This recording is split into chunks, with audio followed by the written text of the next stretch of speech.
हरे कृष्णा।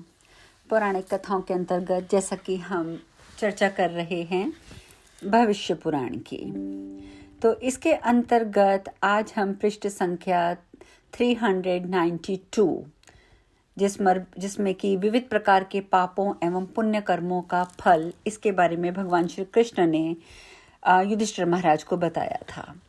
भगवान श्री कृष्ण ने कहा, महाराज, अधम कर्म करने से जीव घोर नरक में गिरते हैं और अनेक प्रकार की यातनाएं भोगते हैं।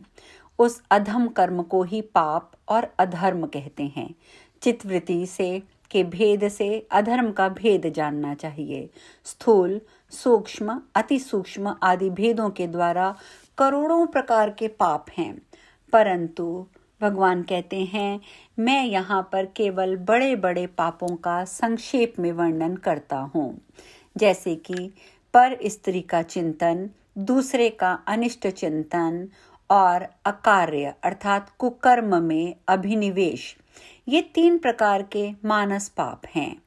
अनियंत्रित प्रलाप, अप्रिय, असत्य, परनिंदा, पिशुन्नता अर्थात चुगली, ये 5 वाचिक पाप हैं।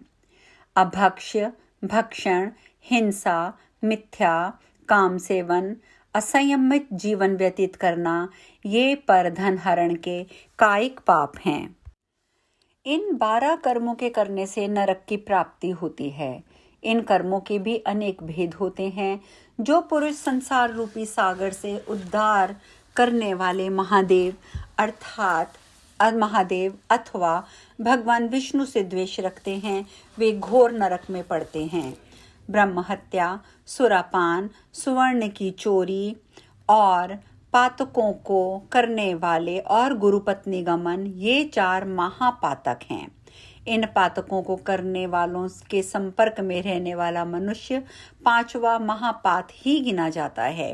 ये सभी नरक में जाते हैं। अब मैं उपपातकों का वर्णन करता हूँ।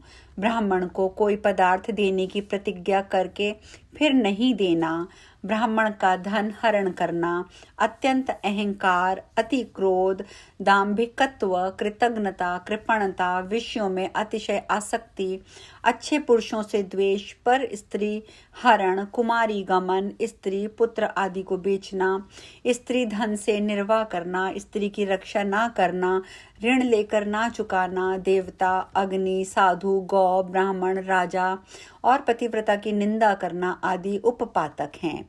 इन पापों को करने वाले पुरुषों का जो संसर्ग करते हैं, वे भी पातकी ही होते हैं।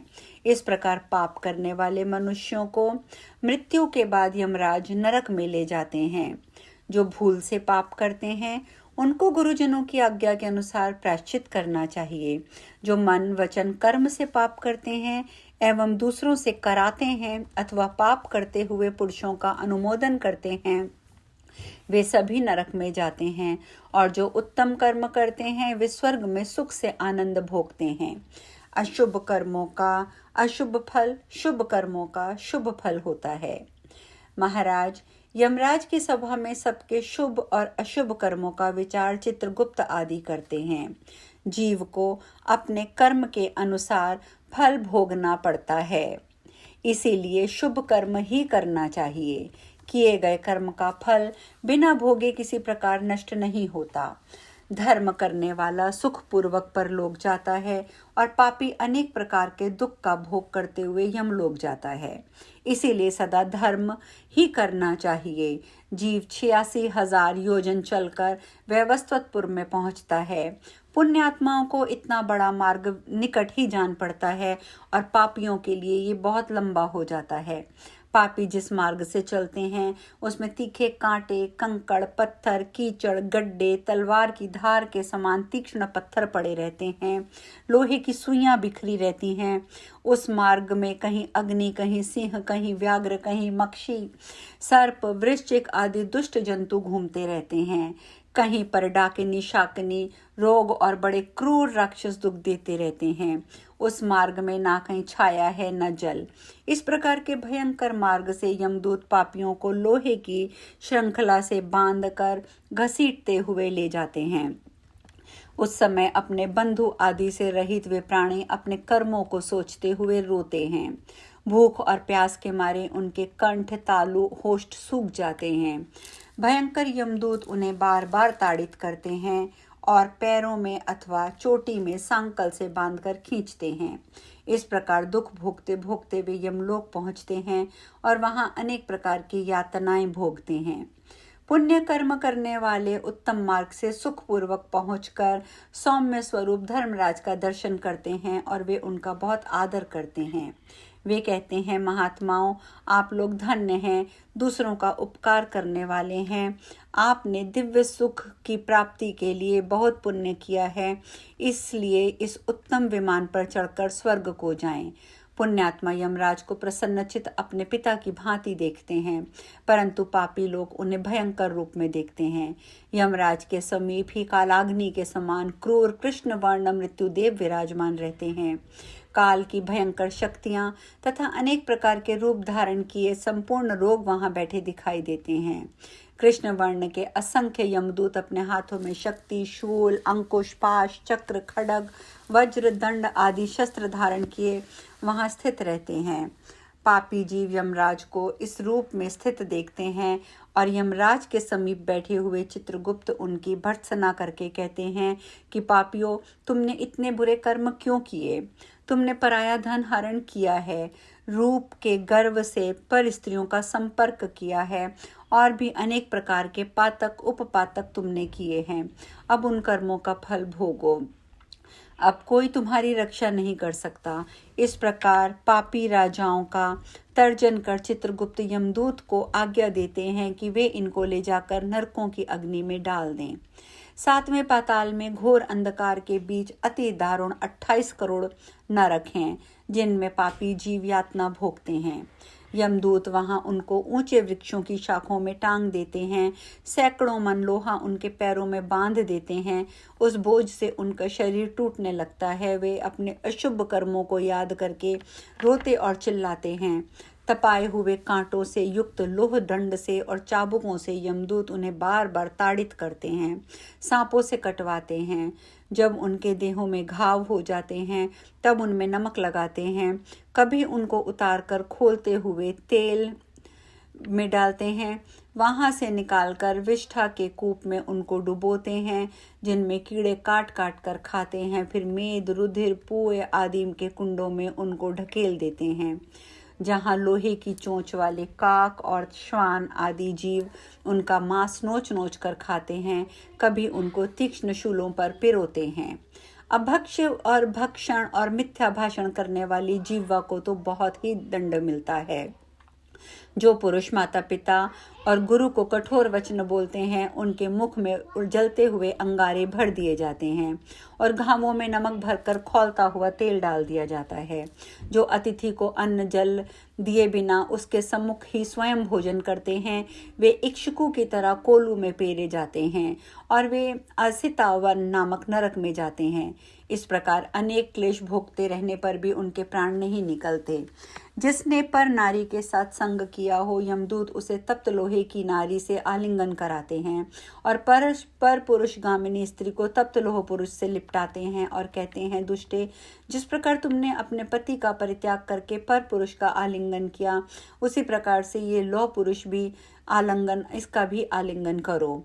जो पुरुष देवालय, बाग, वापी, कूप, मठ आदि को नष्ट करते हैं और वहां रहकर मैथुन आदि अनेक प्रकार के पाप करते हैं, यमदूत उनको अनेक प्रकार के यंत्रों से पीड़ित करते हैं और जब तक सूर्य चंद्र हैं तब तक नरक की अग्नि में पड़े जलते रहते हैं। जो गुरु की निंदा श्रवण करते हैं, उनके कानों को दंड मिलता है। इस प्रकार जिन जिन इंद्रियों से मनुष्य पाप करते हैं, वे इंद्रियां कष्ट पाती हैं। इस प्रकार की अनेक घोर यातना पापी पुरुष सभी नरक में भोगते हैं। इनका 100 वर्षों में भी वर्णन नहीं हो सकता। जीव नरकों में अनेक प्रकार की दारुण व्यथा भोगते रहते हैं, परंतु उनके प्राण नहीं निकलते। इससे भी अधिक दारुण यातनाएं हैं। मृदुचित पुरुष तो उनको सुनकर ही दहलने लगते हैं। पुत्र, मित्र, स्त्री आदि के लिए प्राणी अनेक प्रकार का पाप करता है, परंतु उस समय कोई सहायता नहीं करता। केवल एकाकी ही वह दुख भोगता है और प्रलय पर्यंत नरक में पड़ा रहता है।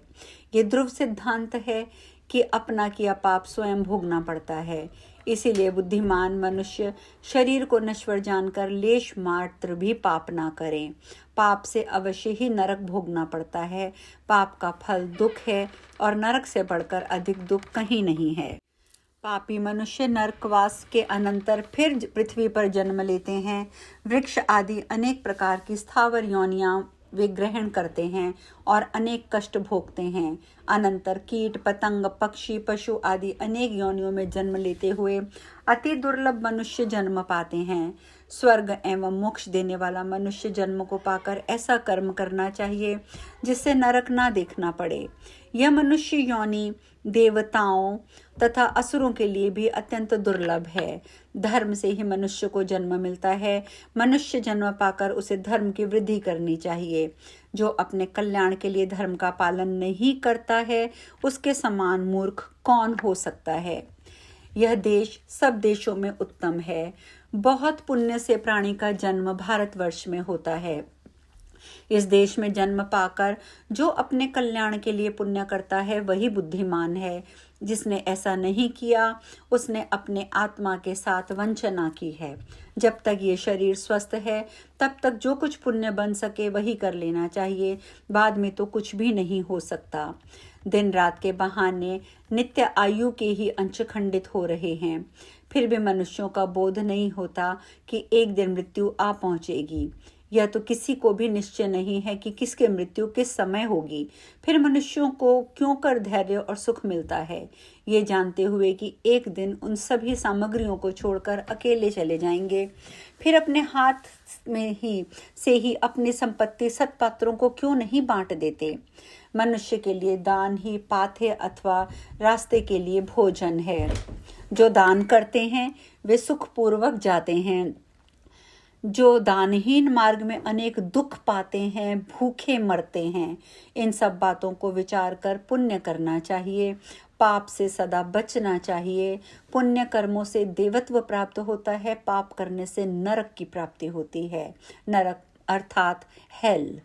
जो सत्पुरुष सर्वात्मा भाव से सदा भगवान शिव की शरण में जाते हैं, सदा शिव की आराधना करते हैं, वह पद्म पत्र स्थित जल की तरह पापों से लिप्त नहीं होते।